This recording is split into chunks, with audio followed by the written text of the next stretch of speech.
and I was running ads since college. And one of my ads for my restaurants had like over 100,000 impressions with just $50. And I went in to speak to their team on how I was able to accomplish this. So after that, they wanted to recruit me and have me work on the Instagram small business ads team.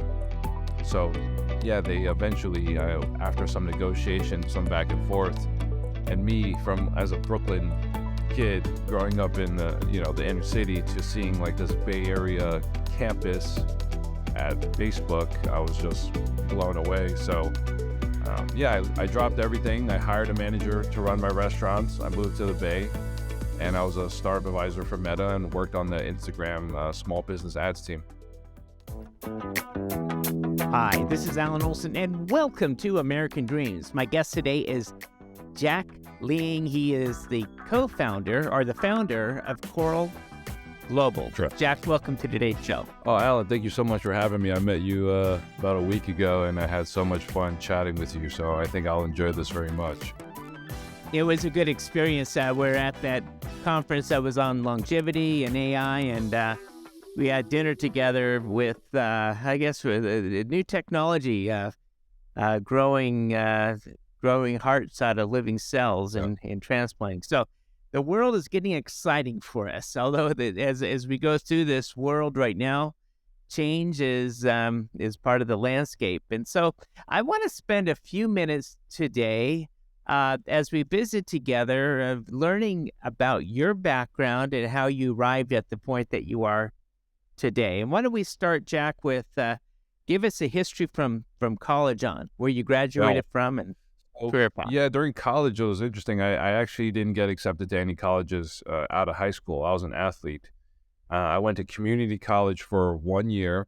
I started doing really well. It was called BMCC.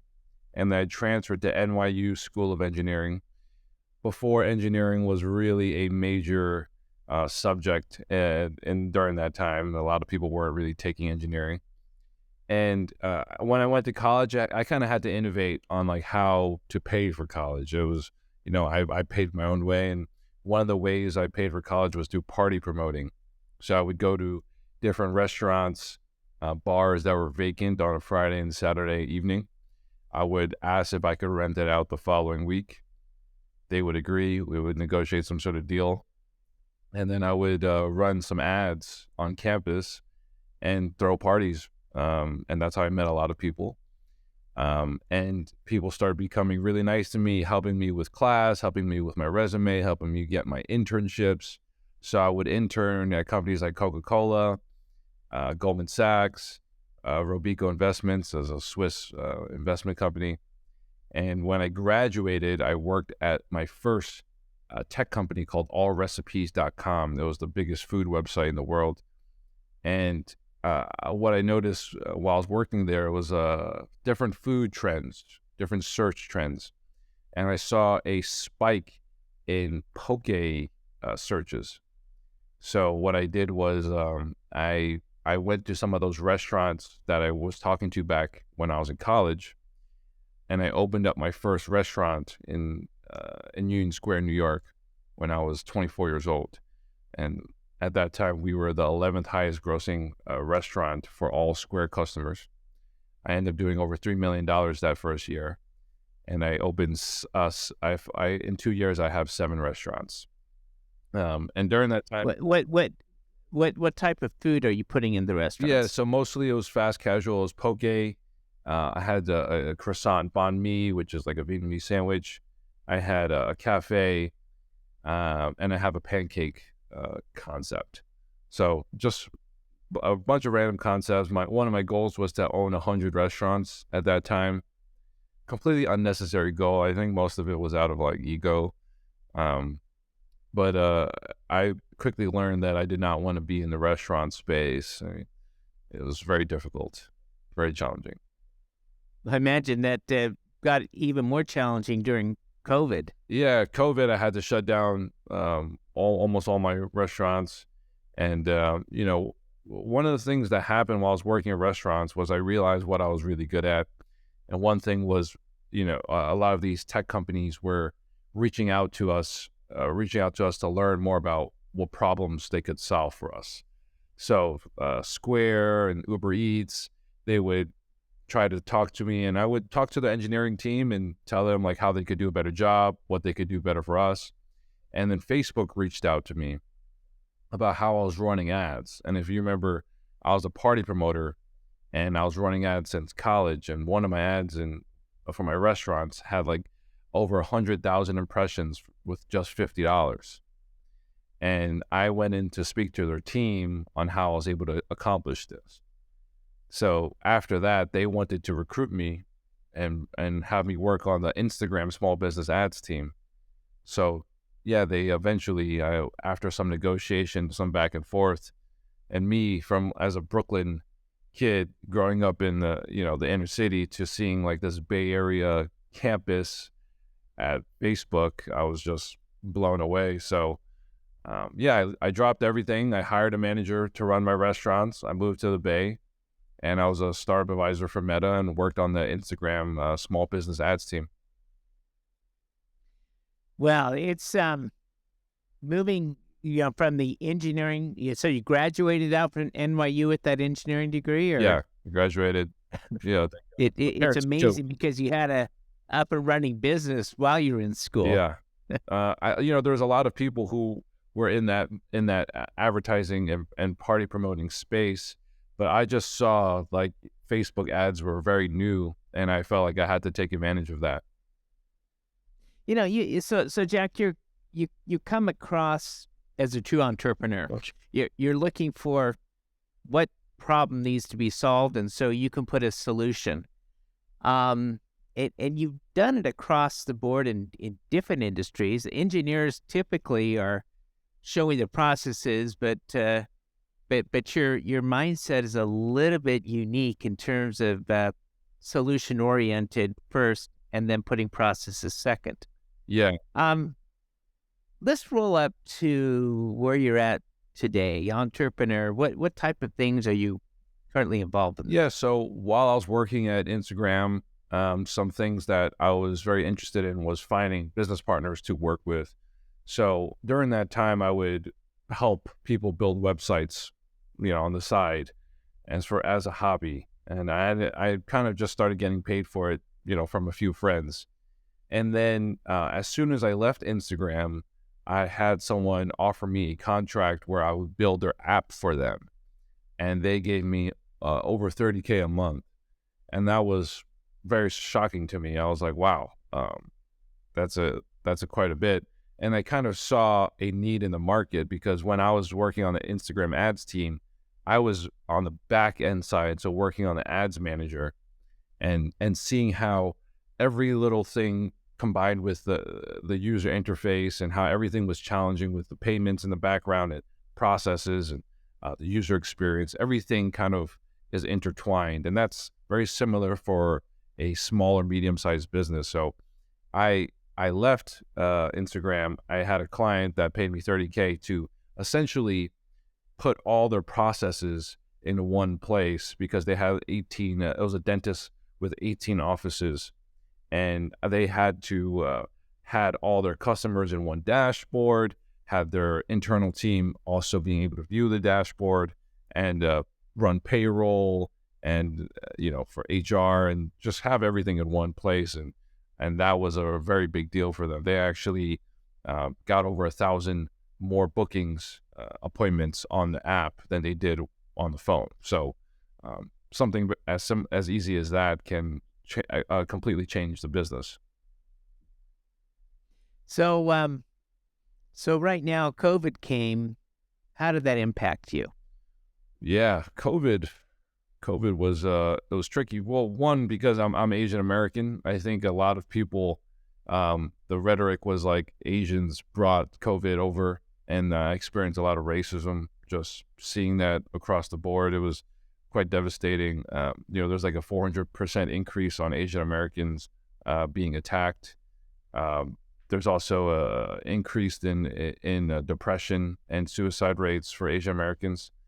Actually, suicide is the leading cause of death for young Asian American adults, and I'm starting to see that as I'm becoming an older man and seeing a lot of the people in my life end up taking their life, and it's quite sad. Yeah.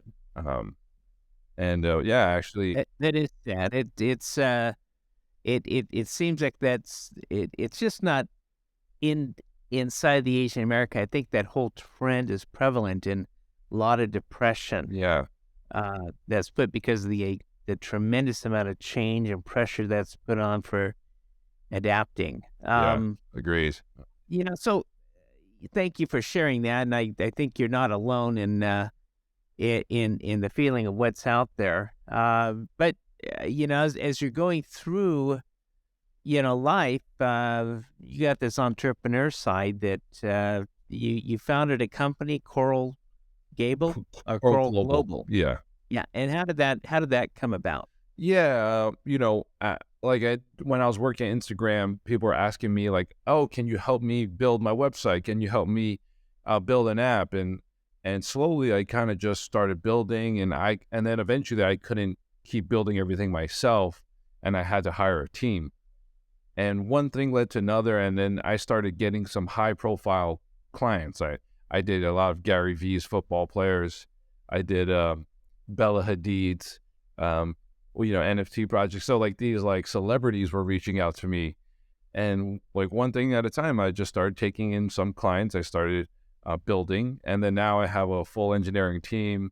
My business partner was a former Instagram engineer, and he quit with me as well. And I get to kind of work from wherever I want, and I'm able to provide a real service and a real need for a lot of businesses, and it's really fulfilling. Jack, how did you find your mentor in life? Yeah, it's a good question. I always wanted some sort of father figure because, I don't blame my dad, but I know that my dad, came from a different generation, and he doesn't speak English. Both my parents don't speak English, and he was working like 6 days a week in another state, so I almost never saw him. And I always, valued and admired families that, or my friends that had this like father figure who was going to their basketball games and coaching their sons or playing sports with their sons. And I never had that. So I that was kind of always what I always wanted. And eventually when I was in the Bay Area, I met Keith.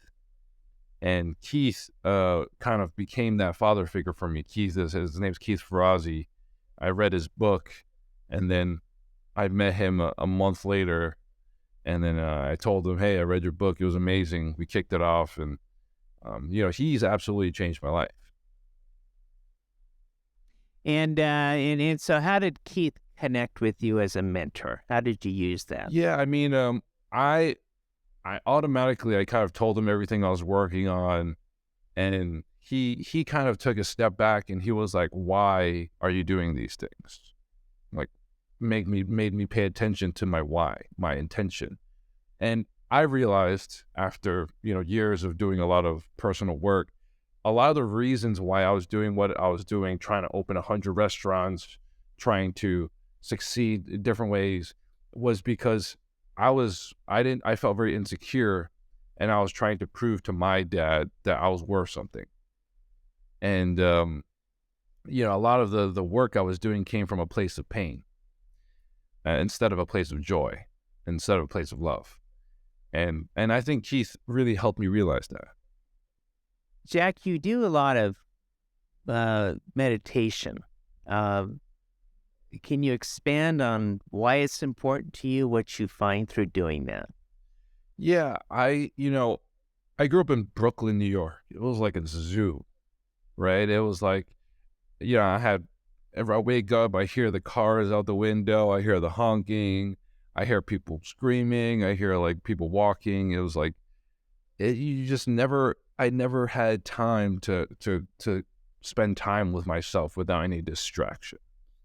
And then I find yoga, and I do yoga to keep in shape and to stretch. But after yoga, there's like this like 10 minutes of laying there, and you just lay, and that is a state of meditation. And I kind of fell in love with that 10 minutes when had nothing to worry about, when I was deeply relaxed. And I started meditating and finding that I would actually receive a lot more answers when I was meditating about myself than what anyone could really coach you on, right? So uh, it, I've now meditate 2 times a day, every day for the last 2-3 years. I feel like whenever I'm going through an issue or a challenge, I want to spend a lot of time by myself.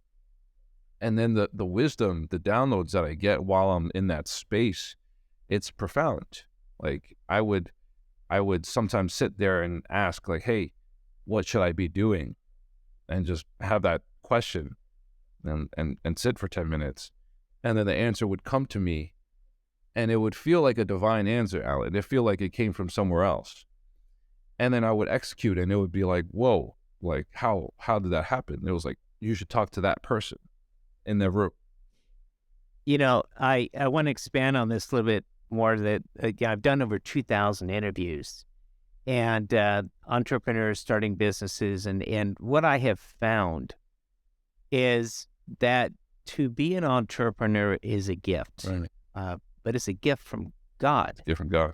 and more often than not, uh, the entrepreneurs will relate spirituality, divine intervention. They're trying to find a solution out there, and so they'll go to God in prayer. And just like you outlined, it is not their thoughts, but it's divine intervention. Say, Jack, try this. Go talk to this person, and so to call it for what it is really a connection with God and spirituality. Right. And that is truly a gift. It is a gift. So I appreciate you sharing that. Yeah, I think, a lot more people can tap into it by just spending time alone with them and God. I think Steve Jobs talks about it a lot in his book. Yeah, it's also one of the reasons why I met Keith. God was like, you should go to this event. Okay. And I'll have people come on the show. They'll tell me that in the middle of the night they had a dream exactly what they're supposed to do. So they woke up in the morning, they started a disruptive technology that blessed the humanity, Right. and companies going public, and so I think staying with the connection, especially in this world of change, Right. it is so important. I want to move into the business. What it's like. So you were Instagram. You ran across Keith. Started your own business. What was it like? What was it like when you got your first paying customer?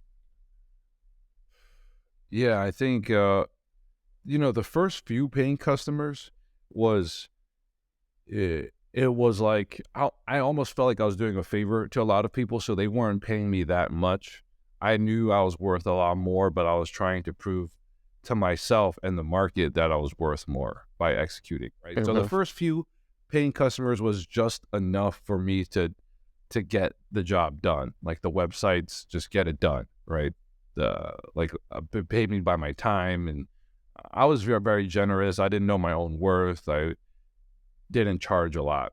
But when I had my first high paying customer, it really changed the trajectory of my life. Like it showed me what was possible. And it showed me like, hey, I could take on 4, 5, 6 more customers that are paying this much money, and now I'm on a path to becoming a millionaire. And it was like, that's it. Like that's it. Like just 5 customers that are paying you the same amount, and you're a millionaire. And it's like, whoa, that shift in my brain, it showed me it was possible. So I started doing that. I just started seeking the same exact customer who had the same exact problem and finding more of him and her. And that's what I did. I just spent all my time doing that. And then I showed my business partner it was possible. Like, hey, we just need a few more of these people, and we have a multi-million-dollar business. Changed everything. Well said. So, Jack, for the world that we live in, the rapid amount of change, you have AI coming in, you have longevity solutions, there's just a lot of stuff out there with a flowing river of data. What advice would you have for a person getting ready to put out their own shingle? Yeah, I think, back then when they were saying if you're not using tech or social media, like your business is going to be left in the dust. I think now we have to prioritize how are you going to be tech or social media first. And when I start a new business or when I coach clients on how to launch their business, it's like, what is your social media strategy and what is your tech stack? And without those, and there's a lot of resources to give you access to different tech stacks and to use their platform or use their social media platform. So as long as you have a strategy, and it doesn't have to be complex, right? We just need to be tech or social first. Well, Jack, I appreciate you being on today's show. It's fun having you with us, hearing the insight, how you got to where you are today. And if a person wants to reach out and say, hey, I want Jack on my team, how would they go ahead and contact you? Yeah, they would reach me by email at jack@coral.global. Once again, it's jack@coral.global. On my Instagram, it's my name, Jack Liang, Jackliang. All right. Thanks for being with us today. Thank you so much, Alan. It was my pleasure.